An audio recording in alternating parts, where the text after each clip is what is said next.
What happens when you dive so deeply into the abyss of the human mind that the abyss itself begins to stare back at you? Carl Jung risked his sanity to map the darkest territories of the human psyche, where few dared to tread.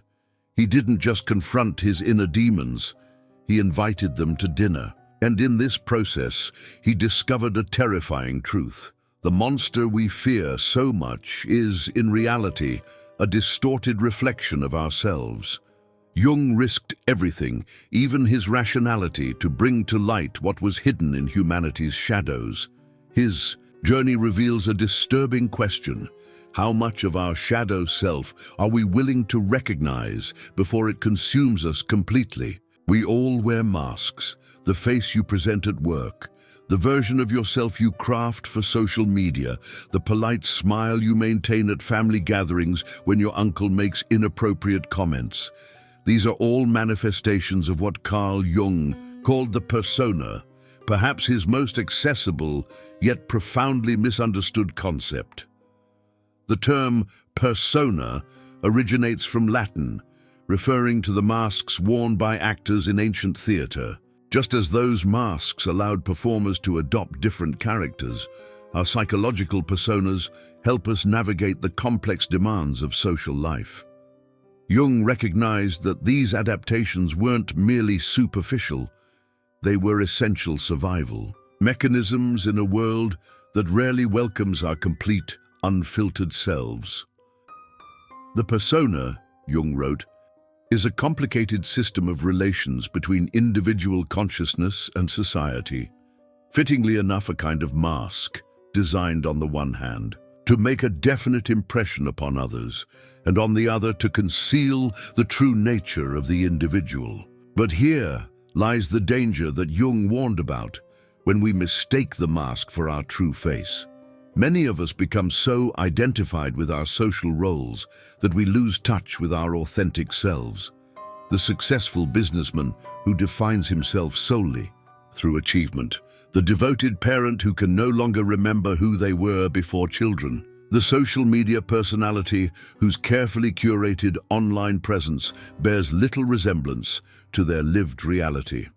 Jung witnessed this identity crisis repeatedly in his patients.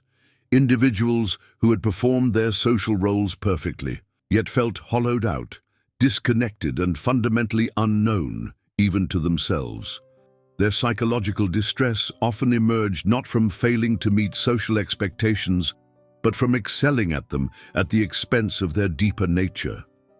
What makes the persona concept so revolutionary is Jung's refusal to dismiss it as mere fakery. Unlike many spiritual traditions that might urge us to drop the mask entirely, Jung recognized the persona's practical necessity. We cannot function in society without some level of adaptation. The cashier cannot express every fleeting emotion to customers. The teacher must maintain appropriate boundaries with students regardless of personal feelings.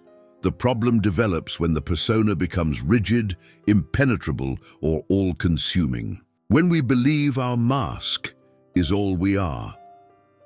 Jung observed that many psychological crises emerge precisely at this juncture, when the gulf between our social presentation and our inner reality grows too vast to sustain. Perhaps most disturbing was Jung's recognition that our personas don't just conceal our authentic selves.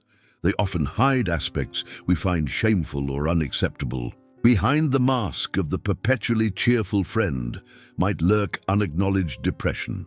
The outspoken advocate for justice might suppress their own prejudices. The devoted partner might deny their wandering desires. Jung's genius was recognizing that psychological health doesn't come from eliminating the persona, but from developing a flexible, conscious relationship with it. The healthy individual understands when they're wearing a mask and can take it off in safe spaces. They recognize the difference between social adaptation and self-betrayal. They can play their roles without becoming imprisoned by them. This awareness creates a profound shift in perspective. The business executive who recognizes their professional identity as just one facet of themselves can leave work stress at the office. The parent who maintains connections to pre-parenting passions preserves a sense of individual identity. The social media user who can laugh at the disparity between their online image and messy reality maintains psychological flexibility. Yet, Jung's warnings about the persona feel especially prescient in our current era, where personal branding has become a cultural obsession and our digital personas follow us everywhere. Many now construct multiple personas across different platforms and contexts, further fragmenting the self. The pressure to maintain these carefully crafted images has never been greater, nor has the potential for losing touch with who we genuinely are. The persona represents just the beginning of Jung's psychological map, the visible surface that conceals deeper territories of shadow, anima, animus, and ultimately the self. But understanding this concept provides the essential first step in Jungian psychology, recognizing that much of what we present to the world is strategic adaptation rather than authentic expression. This recognition needn't lead to cynicism about human relationships. Instead, it invites compassion for ourselves and others as we acknowledge the universal human experience of navigating the gap between our social masks and our deeper truths. When Jung declared, "The monster is you," he wasn't just referring to our shadow aspects, but to our persona as well, the monster of perfectionism, conformity, and self-deception that we construct and maintain, often at tremendous psychological cost.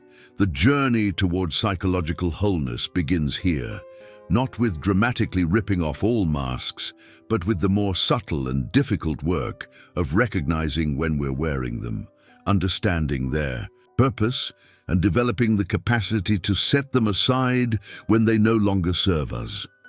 In doing so, we take the first step toward answering Jung's haunting question: who are you, really, behind the face you show the world?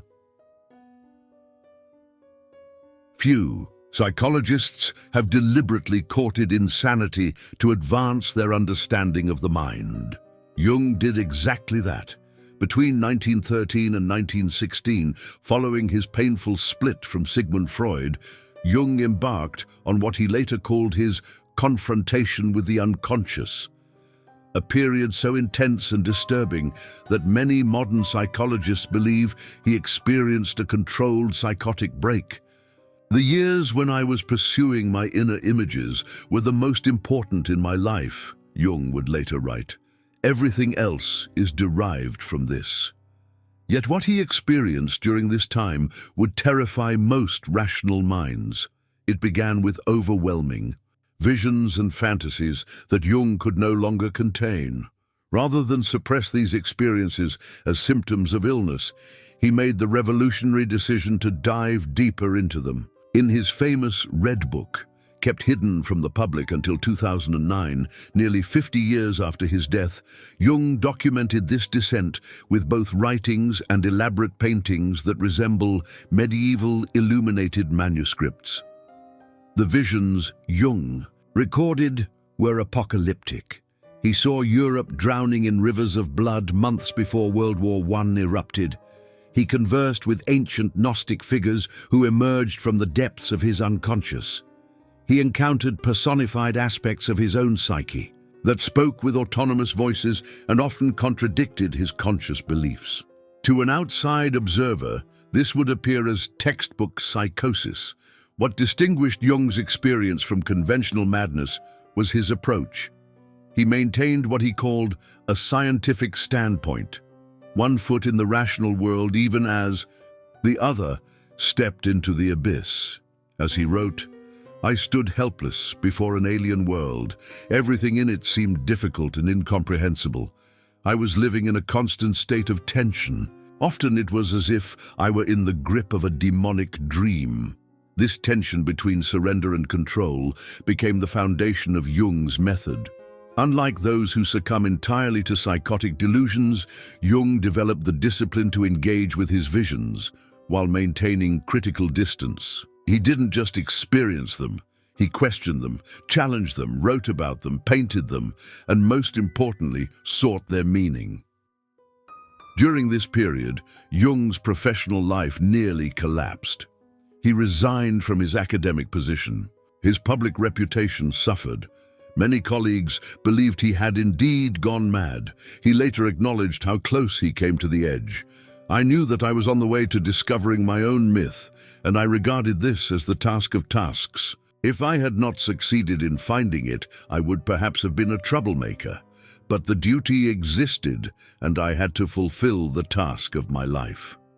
What emerged from this dangerous experiment was Jung's concept of active imagination, a therapeutic technique that transformed psychological practice. Rather than dismissing fantasies, dreams, and visions as meaningless symptoms, Jung recognized them as communications from parts of the psyche beyond conscious awareness. By engaging these elements consciously, he discovered one could integrate previously disconnected aspects of the self. The process proved transformative for Jung's understanding of mental illness itself. He began to see psychotic symptoms not merely as pathology, but as failed attempts at self-healing, the psyche's desperate efforts to communicate important truths the conscious mind had neglected. The psychotic drowns in the same waters in which the mystic swims with delight, he would later observe. This insight radically departed from conventional psychiatric thinking, which sought mainly to suppress symptoms rather than understand their purpose.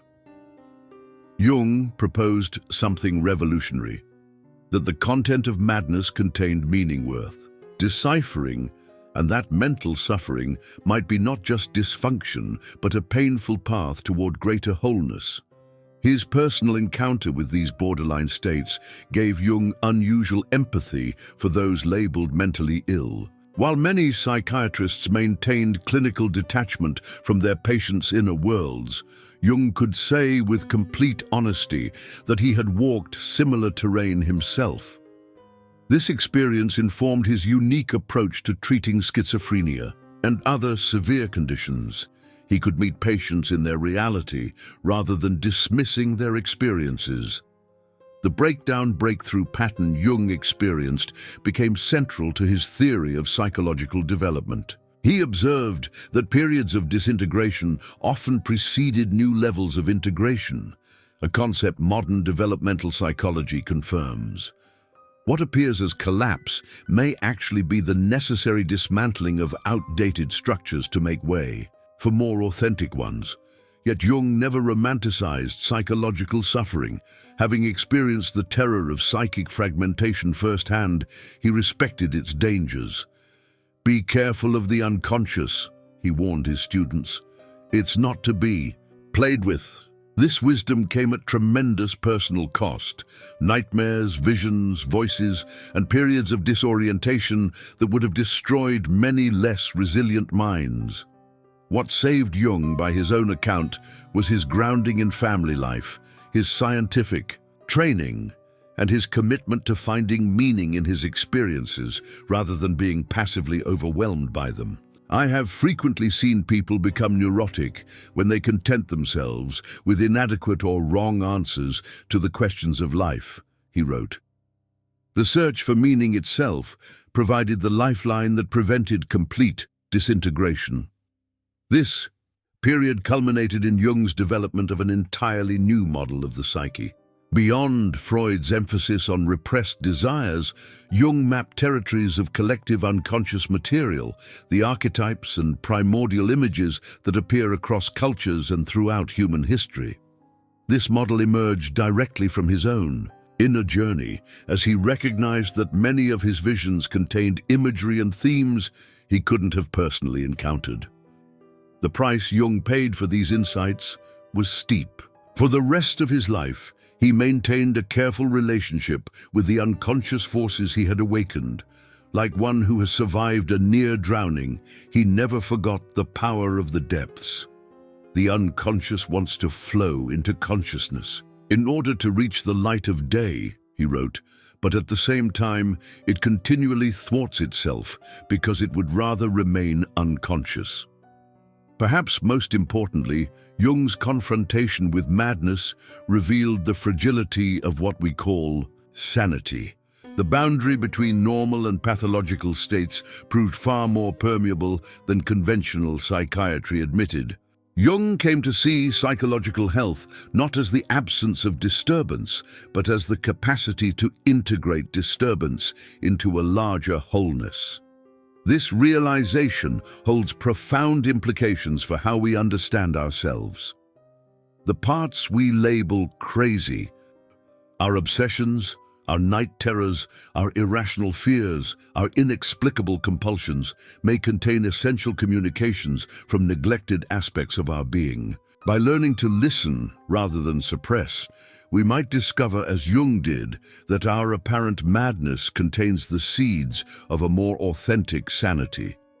I shall always be grateful to Freud for setting me free from the conventional attitude, Jung wrote toward the end of his life. But the real liberation came through his willingness to risk his own sanity in service of a deeper understanding, to become, for a time, what terrified him most. In doing so, he demonstrated what would become a core principle of his psychology, that confronting what you most fear might be precisely what prevents it from destroying you.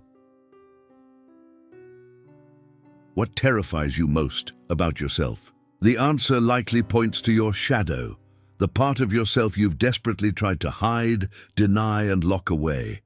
Carl Jung's concept of the shadow represents one of his most confronting and transformative contributions to psychology. Forces us to face a disturbing reality. The qualities we most despise in others often reflect disowned aspects of ourselves. Until you make the unconscious conscious, it will direct your life and you will call it fate, Jung warned. The shadow encompasses everything we refuse to acknowledge about ourselves. Our pettiness, our capacity for cruelty, our selfish impulses, our forbidden desires. It contains not just our darkest qualities, but often potential strengths we've suppressed because they didn't fit our self-image or social expectations. The shadow forms early in life. As children, we quickly learn which behaviors earn approval and which bring rejection. The unacceptable parts don't simply disappear, they're pushed beneath conscious awareness, forming a repository of disowned traits that continues to grow.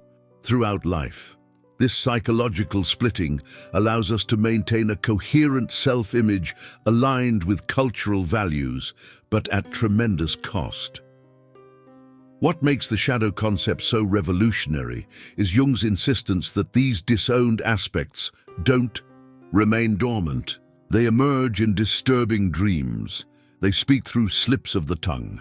Most importantly, they manifest through projection, the unconscious tendency to perceive in others precisely what we refuse to see in ourselves. Everything that irritates us about others can lead us to an understanding of ourselves, Jung observed. The colleague whose arrogance infuriates you may reflect ambitions you've deemed inappropriate. The friend whose neediness exhausts you might mirror vulnerability you've never permitted yourself. The political figure whose moral failings disgust you may embody impulses you've ruthlessly suppressed. Jung witnessed this dynamic repeatedly in couples therapy, where partners often became locked in mutual shadow projection, each serving as the perfect screen for the other's disowned qualities. The husband criticizing his wife's emotional outbursts while denying his own emotional needs. The wife resenting her husband's workaholic tendencies while suppressing her own ambitions. Each partner held captive by what Jung called the image of the unlived life. The consequences of unexamined shadow material extend far beyond personal relationships. Jung saw collective shadow projection as the psychological engine behind humanity's most destructive impulses: scapegoating, demonization, war, genocide. "The world is full of projections," he wrote, "and it's always the others who are up to evil schemes and who have to be blamed. Particularly in times of social stress, groups readily project collective shadow contents onto convenient enemies. The monster gets placed safely outside ourselves, where it can be fought without threatening our positive self-conception." Jung saw this pattern repeating throughout human history, with only the targets changing. What made Jung's approach radical was his insistence that integration, not elimination, was the path forward. One does not become enlightened by imagining figures of light, he wrote, but by making the darkness conscious. Rather than trying to purge our shadow qualities, an impossible task that only drives them deeper, Jung advocated conscious relationship with these disowned aspects. This integration process begins with painful recognition. The qualities we most despise in others might reveal precisely what we've refused to acknowledge in ourselves. This doesn't mean we endorse or act on destructive impulses, but rather that we stop wasting psychic energy pretending they don't exist. Jung observed that those unwilling to face their shadow often lived with increasing rigidity and projection. As they aged, their world became populated by enemies and bad people, while they maintained illusions of their own moral purity. By contrast, those who gradually integrated shadow material developed greater compassion, authenticity, and creative energy. The shadow contains not just our darkness, but our unlived light. Positive qualities we've suppressed because they threatened our adaptation or others' expectations. The businessman who denies his artistic inclinations, the mother who abandons her intellectual pursuits, the caretaker who never acknowledges their own needs. Shadow work often liberates these suppressed positive potentials alongside the darker elements. Jung documented how this integration process frequently manifests in midlife, when the adaptations that served us in the first half of life no longer satisfy. The conventional achiever suddenly questions their values. The responsible parent feels drawn to adventure. The logical thinker experiences spiritual longing. These disruptive impulses often represent the shadow demanding recognition after decades of neglect. The shadow is a tight passage, a narrow door, Jung wrote, whose painful constriction no one is spared who goes down to the deep well. The initial phase of shadow work typically involves distress as long-maintained psychological structures begin to shift. Dreams become more disturbing. Relationships may destabilize. Previously effective coping mechanisms fail. This period of disorientation echoes Jung's own confrontation with the unconscious. Yet what follows this painful passage has immense transformative potential. Those who survive the encounter with their shadow often report a profound sense of liberation, not because they've eliminated their darker aspects, but because they're no longer controlled by constant denial and projection. The energy previously invested in maintaining psychological barriers becomes available for creative expression and authentic connection. Perhaps most significantly, shadow integration transforms how we view others. If you imagine someone who is brave enough to withdraw all his projections, Jung wrote, then you get an individual who is conscious of a considerable shadow. Such a man knows that whatever is wrong in the world is in himself. This doesn't mean taking inappropriate responsibility for others' actions, but rather developing humility about our own complexity. The shadow concept has profound implications for our polarized social climate. Jung would likely view today's intense political and cultural divisions partly as mass shadow projection, collective psychological splitting that allows each group to place all badness in their opponents while maintaining illusions of their own moral purity. You became what hurt you takes on deeper meaning through the lens of shadow psychology. Often, The very qualities we most despised in those who wounded us become integrated into our own personalities through unconscious identification. The child emotionally neglected by cold parents becomes emotionally unavailable to their own children. The person bullied in youth becomes controlling in adulthood. Without conscious shadow work, we often perpetuate precisely what we suffered. Jung's ultimate message about the shadow offers both warning and hope. The warning, what we refuse to confront within ourselves will inevitably control us from behind the scenes and be projected onto others. The hope, by gradually acknowledging and integrating these disowned aspects, we reclaim energy, authenticity, and the capacity for genuine empathy rather than projection. The shadow, Jung wrote, is the invisible saurian tail that man still drags behind him. We cannot eliminate it, but we can learn to carry it consciously, to recognize that the monster we fear exists within us, not merely outside us. In doing so, we take perhaps the most difficult yet transformative step in Jung's psychological journey. Acknowledging our full humanity with all its contradictions, rather than maintaining a fragmented self-image at tremendous psychological cost. Within each of us exists a hidden partner, a counterpart of the opposite gender buried in our unconscious mind. Jung called these inner figures the anima, the feminine in men, and the animus, the masculine in women, representing one of his most misunderstood yet transformative concepts. Born in the Victorian era when gender roles were rigidly defined, Jung observed something revolutionary.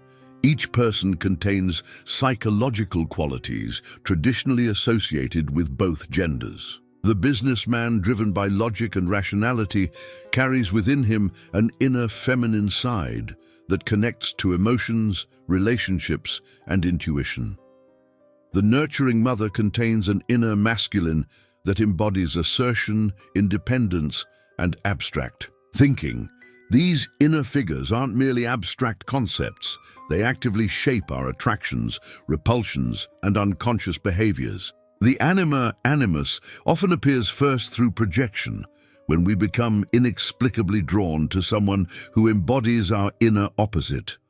The man captivated by a woman's mysterious creativity, the woman attracted to a man's confidence and decisiveness. In these magnetic attractions, Jung recognized not just external chemistry, but the unconscious, recognizing its own projected contents. When unconscious, these inner figures can sabotage us. The man who suppresses his anima may suddenly behave, emotionally erratic under stress, his rejected feminine side emerging in uncontrolled outbursts. The woman who denies her animus might find herself irrationally argumentative or rigidly opinionated, her disowned masculine asserting itself awkwardly in compensation. The anima, animus, evolves through stages. At its most primitive, the anima appears as Eve, purely biological and instinctual femininity. As development progresses, she becomes Helen, romantic and aesthetic. Then Mary, spiritual and devoted. Finally, Sophia, wisdom itself. Similarly, the animus moves from physical power to planned action, to meaningful word, and finally to spiritual. Meaning Jung discovered that dreams often personify these inner figures, appearing as guiding characters or disturbing antagonists, depending on our relationship with them. They serve as messengers from the unconscious, compensating for conscious one-sidedness and guiding us toward wholeness. The healing journey involves conscious relationship with these inner partners, not eliminating them, but integrating their qualities. The successful businessman who learns to value intuition alongside reason, the devoted mother who reclaims her independence without abandoning nurturing. This integration doesn't erase gender identity, but enriches it, allowing access to the full spectrum of human qualities beyond cultural constraints. In an age still struggling with gender polarization, Jung's concept offers revolutionary healing potential, suggesting that psychological completeness comes not from conforming to gender stereotypes, but from conscious integration of the inner marriage between masculine and feminine aspects that exists within each human being. What if the greatest mystery isn't found in distant galaxies or quantum particles, but in the uncharted territories of your own mind? Jung's legacy challenges us to consider that perhaps we've been looking outward for answers that can only be found by turning inward. The collective unconscious, this vast reservoir of shared human experience, suggests that each of us carries the entire human story within our psyche. The monster is indeed you, not because you are inherently monstrous, but because the qualities you fear, reject, and project onto others remain an unacknowledged part of your wholeness. The shadow you refuse to embrace doesn't disappear. It follows you, shapes your perceptions, and ultimately determines your destiny until you turn to face it with courage. Jung's descent into the abyss of his own psyche wasn't an act of madness, but one of profound courage. He recognized what most of us spend our lives avoiding, that genuine transformation requires facing our deepest fears, integrating our fragmented aspects, and abandoning the comfort of our carefully constructed personas. Perhaps the universe isn't something to be solved, but experienced in its totality, both its light and darkness. Jung's life demonstrates that the path to wholeness isn't found in perfection, but in embracing the full spectrum of human experience. In acknowledging both our divinity and our monstrosity, we discover not just who we are, but who we might become. What aspects of yourself have you locked away in the dungeon of your unconscious? What rejected parts of your psyche might hold the very key to your liberation? The journey Jung mapped isn't for the faint of heart. It requires confronting what you've spent a lifetime avoiding. But on the other side of that confrontation lies the possibility of genuine wholeness, of living, not as a fragment, but as an integrated self. See you on the other side. Take care, and until next time.